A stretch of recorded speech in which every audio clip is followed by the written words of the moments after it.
नमस्कार दोस्तों, इस वीडियो में 67th बीपीएससी री एग्ज़ाम 2022 के लिए हिस्ट्री का क्वेश्चन डिस्कस करेंगे। जो हिस्ट्री का क्वेश्चन होगा ये प्रीवियस ईयर क्वेश्चन होंगे।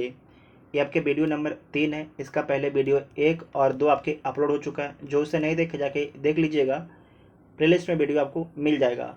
और 67th बीपीएससी के लिए अपने चैनल पर जो है बहुत सा मटेरियल अपलोड है, जैसे कि practice set, current affair, Bihar special current affair.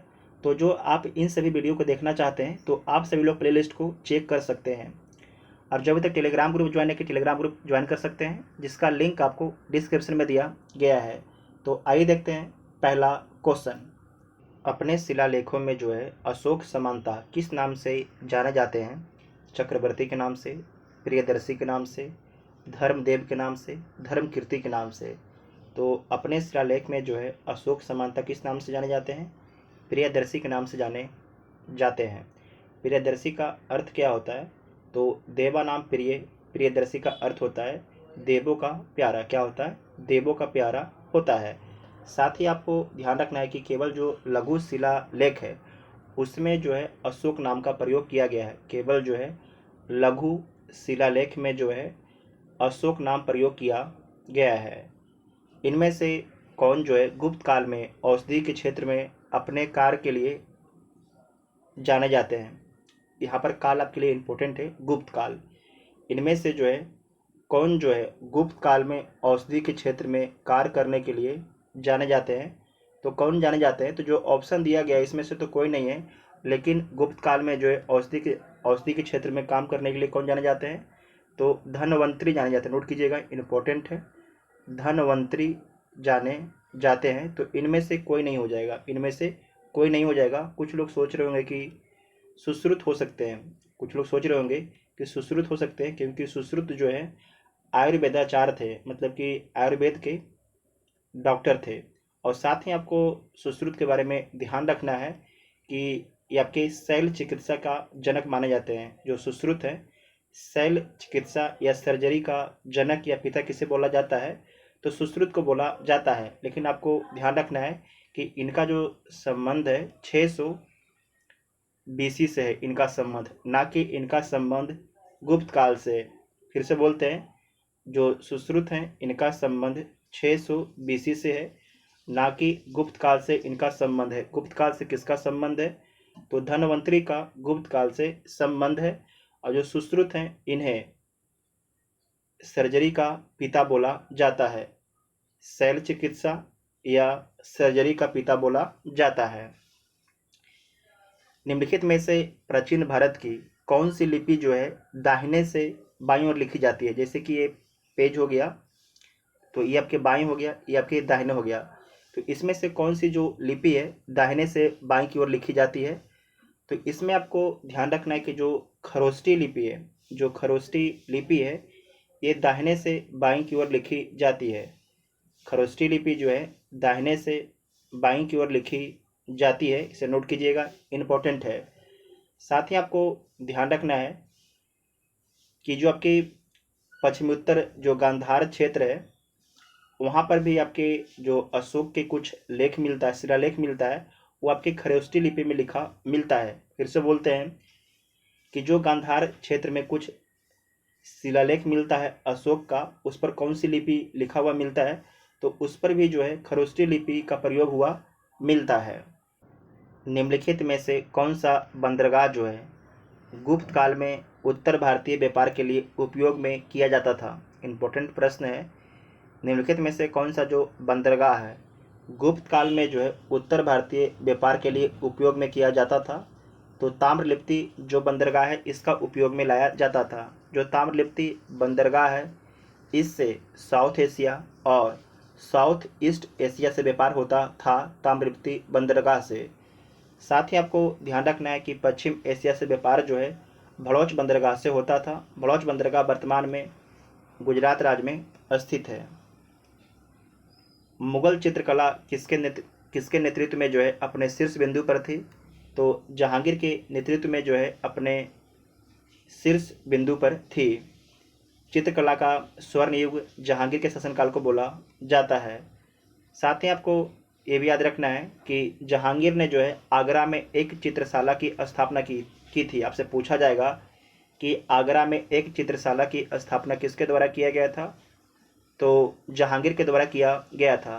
साथ ही आपको याद रखना है कि जहांगीर का एक बुक है तुजुक तुजुक ए जहांगीरी। तुजुक ए जहांगीरी में जहांगीर बोलता है कि कोई एक चित्र में जो है अलग अलग कलाकार जो है कोई आँख बनाता है, कोई नाक बनाता है, तो ये चित्र देख के जहांगीर जो है पहचान लेगा कि कौन से जो आपके चित्रकार है आँख बनाया है और कौन से चित्रकार जो आपके नाक बनाया है।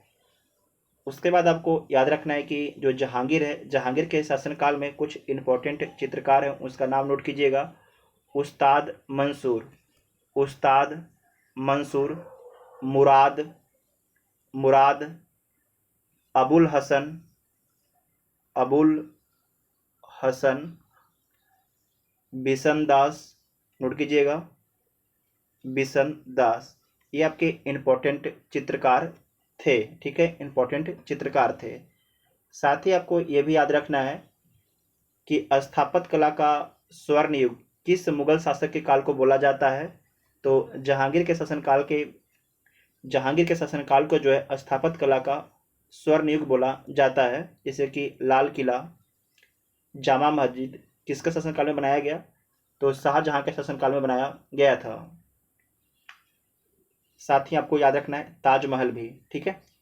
नेक्स्ट है कि मध्यकालीन भारत में जो है मनसबदारी व्यवस्था क्यों लागू की गई थी। क्वेश्चन को ध्यान से पढ़िएगा। मनसबदारी व्यवस्था यहाँ पर जोड़ दे रहे हैं आप, मनसबदारी व्यवस्था क्यों लागू की गई थी। तो इसमें आपको याद रखना है कि मनसबदारी है एक सैन्य एवं प्रशासनिक व्यवस्था थी जिसे अकबर द्वारा प्रारंभ किया गया था। जो आपके मनसबदारी एक सैन्य एवं प्रशासनिक व्यवस्था थी और किसके द्वारा शुरू किया गया था, तो अकबर के द्वारा शुरू किया गया था। किसके द्वारा, अकबर के द्वारा शुरू किया गया था। और साथ ही आपको ध्यान रखना है कि जो मनसबदारी व्यवस्था है मंगोलों के दशमलव पद्धति पर आधारित था। मंगोलों के जो है दशमलव पद्धति पर आधारित था। और साथ ही यहाँ पर नोट कीजिएगा कि मनसब से अर्थ क्या निकलता है, तो पद निकलता है। क्या निकलता है, सिर्फ मनसब से क्या पद निकलता है, सिर्फ मनसब से क्या अर्थ निकलता है, तो पद निकलता है। लेकिन अगर बोलेगा कि मनसबदारी व्यवस्था से, तो इससे क्या अर्थ निकलता है, तो सैन्य प्रशासन। क्या निकलता है, सैन्य प्रशासन, इससे आपका इसका अर्थ निकलता है। तो मनसबदारी व्यवस्था क्यों लागू की गई थी, तो सैनिकों की सुगमता से भर्ती के लिए जो है मनसबदारी व्यवस्था लागू की गई थी। तो बी ऑप्शन आपका ठीक हो जाएगा। अष्टप्रधान का गठन किसने किया था, ये क्वेश्चन रिपीट हुआ है। अष्टप्रधान का गठन किसने किया था, तो किसके द्वारा किया गया था, शिवाजी के द्वारा किया गया था। और आपको बताए थे कि जो 8 मंत्री थे, ये 8 मंत्री सिर्फ सलाहकारी रूप में थे। इनका सलाह मानने के लिए शिवाजी बाध्य नहीं थे, ठीक है। साथ ही आपको ध्यान रखना है कि 8 मंत्री में कौन कौन थे, जैसे कि सबसे उच्च था पेशवा सर्वोच्च अधिकारी था। उसके बाद आमत, जो आमत है ये राजस्व मंत्री या अर्थ मंत्री था आमत। सुमंत विदेश मंत्री था। चिटनीस जो चिटनीस था राजकीय पत्र व्यवहार था। सेनापति सेना का प्रधान था। न्यायाधीश मुख्य न्यायाधीश थे। पंडित राव धार्मिक सलाहकार थे। उसके बाद लास्ट है बाकिया नवीस आप सभी लोगों ने सुना भी होगा। बाकिया नवीस जो है गृह मंत्री या गुप्तचर मंत्री थे बाकिया नवीस। दिल्ली के किस सुल्तान ने जो है सबसे ज़्यादा नहरों का निर्माण किया था, तो दिल्ली के किस सुल्तान ने जो है सबसे ज़्यादा नहरों का निर्माण किया था, तो फिरोज शाह तुगलक ने किया था। जो फिरोज शाह तुगलक हैं इनका शासनकाल जो है 1351 से 1388 तक इनका शासनकाल था। साथ ही आपको ध्यान रखना है कि जो फिरोज शाह तुगलक हैं इनके शासन काल को जो है कल्याणकारी राज बोला जाता है।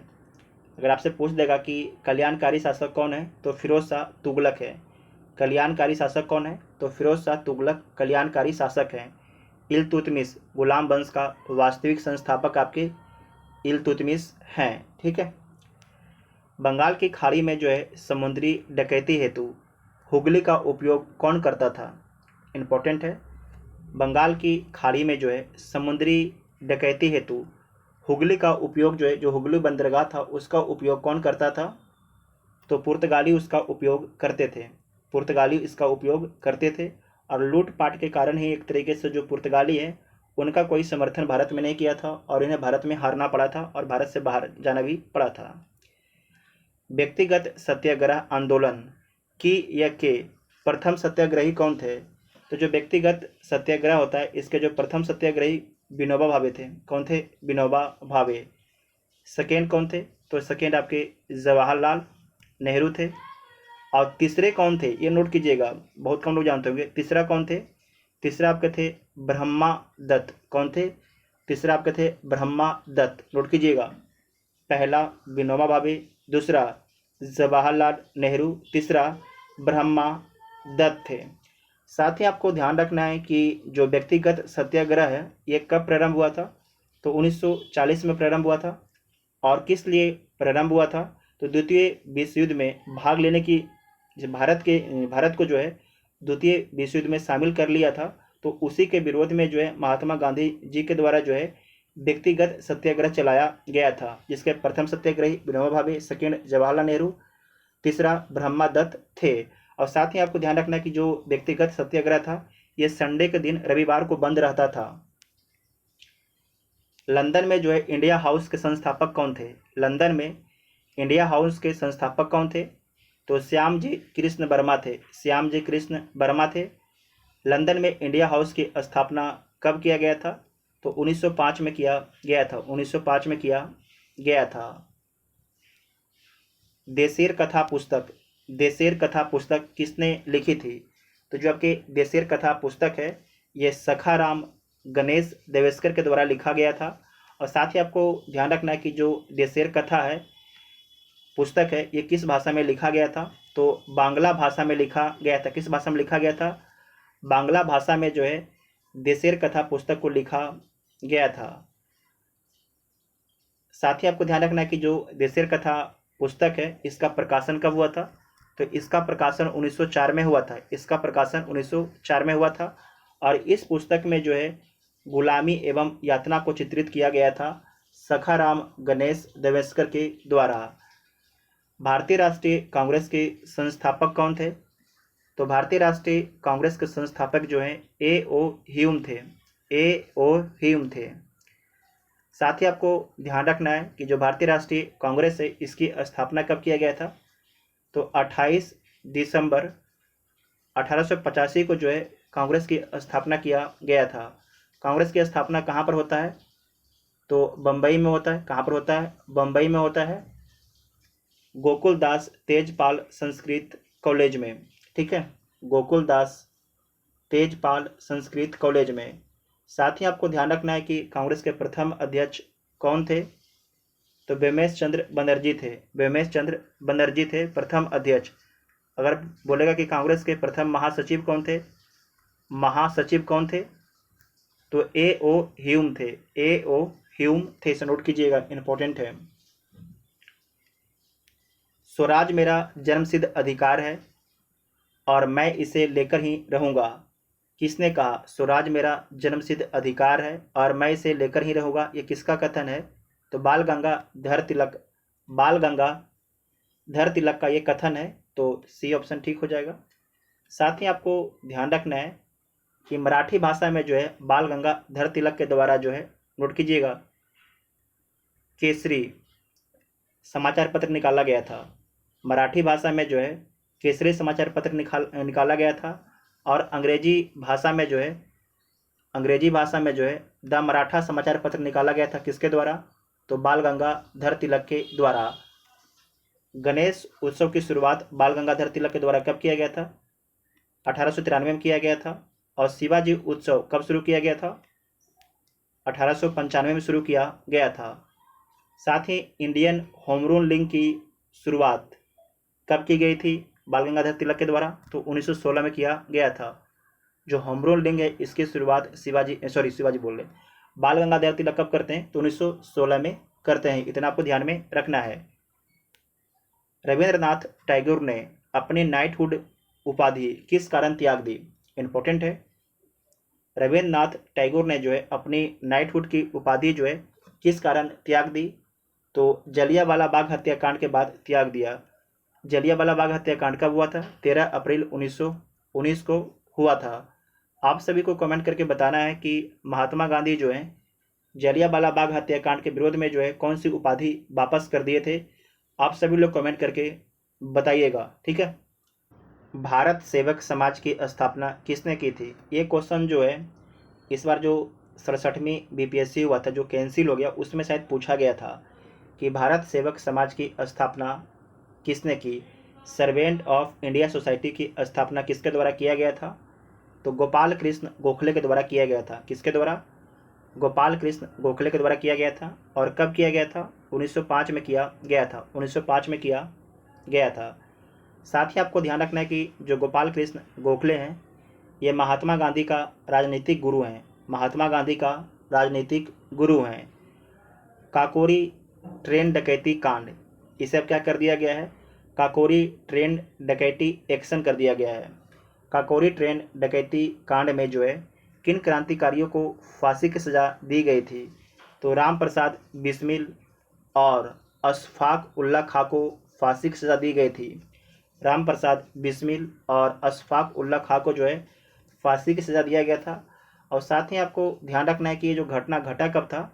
तो नोट कीजिएगा 9 अगस्त 1925 को, 9 अगस्त 1925 को। और आपको ध्यान रखना है कि जो काकोरी ट्रेन डकैती कांड हुआ था तो इसमें जो पैसा लूटा गया था किस लिए? ऐश मौज करने के लिए क्या? नहीं। तो जो हमारे क्रांतिकारी थे उनका उद्देश्य था कि जो पैसा लूटा गया है उससे हथियार खरीदा जाएगा, उससे हथियार खरीदा जाएगा और अंग्रेजों से लड़ा जाएगा उस हथियार के माध्यम से। इंडिया फॉर इंडियंस किताब किसने लिखी? इंडिया फॉर इंडियंस किताब किसने लिखी? तो किसके द्वारा लिखा गया है? तो CR दास के द्वारा जो है इंडिया फॉर इंडियंस किताब लिखा गया है। साथ ही आपको ध्यान रखना है कि जो CR दास हैं, CR दास, इन्हें किस नाम से जाना जाता है? चित्तरंजन दास को किस नाम से जाना जाता है? तो देश बंधु के नाम से जाना जाता है। देश बंधु के नाम से जाना जाता है। जो चित्तरंजन दास हैं और मोतीलाल नेहरू, इनके द्वारा 1923 में जो है एक पार्टी की स्थापना की गई, स्वराज पार्टी की स्थापना किया गया था। आपसे पूछा बहुत जाता है कि स्वराज पार्टी की स्थापना किसके द्वारा किया गया था? तो CR दास और मोतीलाल नेहरू के द्वारा जो है स्वराज पार्टी की स्थापना 1923 में किया गया था। सत्यशोधक समाज की स्थापना किसने की? बीपीएससी का फेवरेट क्वेश्चन है ये सब। सत्यशोधक समाज की स्थापना किसने की थी? तो सत्यशोधक समाज की स्थापना जो है ज्योतिबा फुले के द्वारा किया गया था। ज्योतिबा फुले के द्वारा कब किया गया था? तो 24 सितंबर 1873 को किया गया था। 24 सितंबर 1873 को किया गया था। और इसका उद्देश्य क्या था?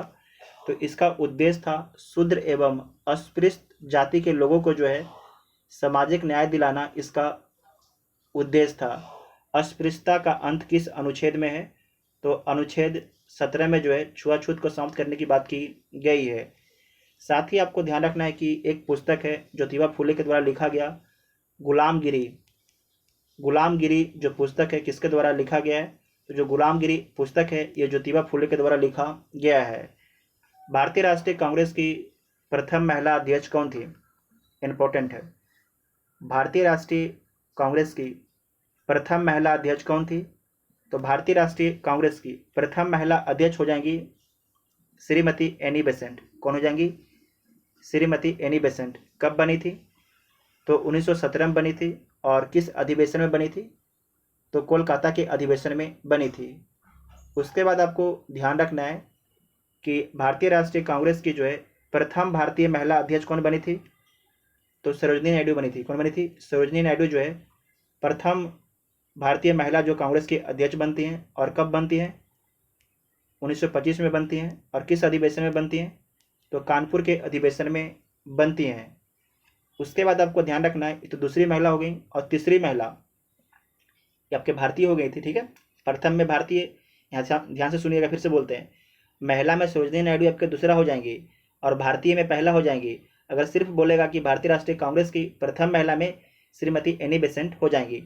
आपसे एक पॉइंट और आपको याद रखना है कि अगर आपसे पूछ देगा कि फर्स्ट महिला श्रीमती एनी बेसेंट, सेकेंड महिला सरोजनी नायडू, तीसरी कौन सी महिला है जो कांग्रेस की अध्यक्ष बनती हैं, तो नोट कीजिएगा 1933 के कलकत्ता अधिवेशन में कौन बनती हैं? नलिनी सेन गुप्ता। नोट कीजिएगा नलिनी सेन गुप्ता, क्योंकि ये क्वेश्चन पूछा आपसे जा सकता है। तीसरी महिला कौन बनती हैं और दूसरी भारतीय? नलिनी सेन गुप्ता। इसे नोट कीजिएगा, इंपॉर्टेंट है।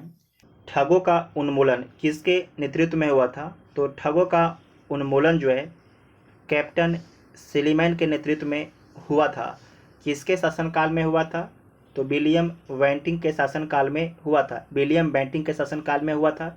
जो विलियम बेंटिंक के बारे में याद रखिएगा, भारत के प्रथम गवर्नर जनरल कौन थे? लॉर्ड विलियम बेंटिंक थे। Lord William Bentinck. भारत के प्रथम वायसराय कौन थे? तो कैनिंग थे। कौन थे? कैनिंग आपके भारत के प्रथम वायसराय थे। अफगानिस्तान के प्रति आक्रामक नीति किस वायसराय ने अपनाई थी? अफगानिस्तान के प्रति आक्रामक नीति जो है किस वायसराय ने अपनाया था? तो लॉर्ड लिटन ने अपनाया था। लॉर्ड लिटन ने अपनाया था। जो लॉर्ड लिटन है, इसका शासनकाल कब से कब तक रहता है? तो 1876 से 1880 तक इनका शासनकाल रहता है। ठीक है। साथ ही आपको ध्यान रखना है कि द्वितीय आंग्ल अफगान युद्ध किसके शासनकाल में हुआ था?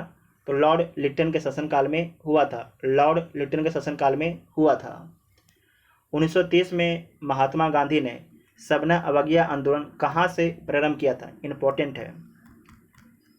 1930 में जो है महात्मा गांधी ने जो है सविनय अवज्ञा आंदोलन कहाँ से प्रारंभ किया था? क्या साबरमती से? आप लोग सोचिए, साबरमती से। जो भी साबरमती सोच रहे हैं वो गलत है। तो कहाँ शुरू हुआ था? डांडी से। आपको याद होगा कि साबरमती से डांडी के बीच में गांधी जी ने 24 दिनों का यात्रा किया था। और डांडी पहुंचकर जो है गांधी जी ने नमक बनाकर सविनय अवज्ञा आंदोलन को शुरू किया था। तो सविनय अवज्ञा आंदोलन कहाँ से शुरू हुआ था? तो डांडी से शुरू हुआ था। और किस डेट को शुरू हुआ था? तो 6 अप्रैल 1930 को शुरू हुआ था। 6 अप्रैल 1930 को शुरू हुआ था। और इसका उद्देश्य क्या था? विशिष्ट प्रकार के गैर कानूनी कार्य को जो है सामूहिक रूप से करके अंग्रेजों को झुकाना इसका उद्देश्य था। नेक्स्ट है कि साराबंदी आंदोलन 1922 किसके नेतृत्व में प्रारंभ हुआ था? इंपॉर्टेंट है। साराबंदी आंदोलन 1922 किसके नेतृत्व में प्रारंभ हुआ था? तो सरदार वल्लभ भाई पटेल के नेतृत्व में प्रारंभ हुआ था। सरदार वल्लभ भाई पटेल के नेतृत्व में। साथ ही आपको ध्यान रखना है कि जो सरदार वल्लभ भाई पटेल हैं, उनकी महत्वपूर्ण भूमिका किस किस आंदोलन में रहती है? तो नोट कीजिएगा, खेड़ा आंदोलन। खेड़ा आंदोलन कब होता है? तो खेड़ा आंदोलन 1918 में होता है। बारदोली सत्याग्रह ये कब होता है? तो 1928 में होता है। और साराबंदी आंदोलन 1922 में होता है। नोट कीजिएगा, वेरी वेरी इंपॉर्टेंट। भारत के विभाजन के समय भारतीय राष्ट्रीय कांग्रेस का अध्यक्ष कौन था? तो जेबी कृपलानी थी। भारत कब आज़ाद होता है? तो 15 अगस्त 1947 को। पाकिस्तान 14 अगस्त 1947 को। और आपको याद रखना है कि भारत के विभाजन के समय जो है भारतीय राष्ट्रीय कांग्रेस का अध्यक्ष जेबी कृपलानी थी। कब बनी थी? 1946 में ये अध्यक्ष बनी थी कांग्रेस का। वह प्रथा जिसके तहत जो है किसान स्वयं भूमि का मालिक होता है और सरकार को भू राजस्व के भुगतान के लिए जिम्मेदार माना जाता है। इसे दोबारा देखिएगा, वह प्रथा जिसके तहत जो है किसान स्वयं भूमि का मालिक होता है। किसान जो है स्वयं भूमि का मालिक होता है और सरकार को भू राजस्व के भुगतान के लिए जिम्मेदार माना जाता है। तो इसे कौन सी व्यवस्था बोला जाता है? तो इसे रैयत वाली व्यवस्था बोला जाता है। इसे रैयत वाली व्यवस्था बोला जाता है। जो रैयत वाली व्यवस्था है, इसकी शुरुआत 1802 में जो है मद्रास के तत्कालीन गवर्नर टॉमस मुनरो ने की थी। किसके द्वारा किया गया था? टॉमस मुनरो के द्वारा किया गया था। और कहाँ कहाँ लागू था? मद्रास, बम्बई एवं असम के कुछ इलाके में लागू था। इतना आपको याद में रखना है। ये जमींदारी प्रथा क्या है? तो जमींदारी प्रथा में आपको पता है कि जो अंग्रेज हैं, ये आपके अंग्रेज था अंग्रेज का गठबंधन किसके साथ में था?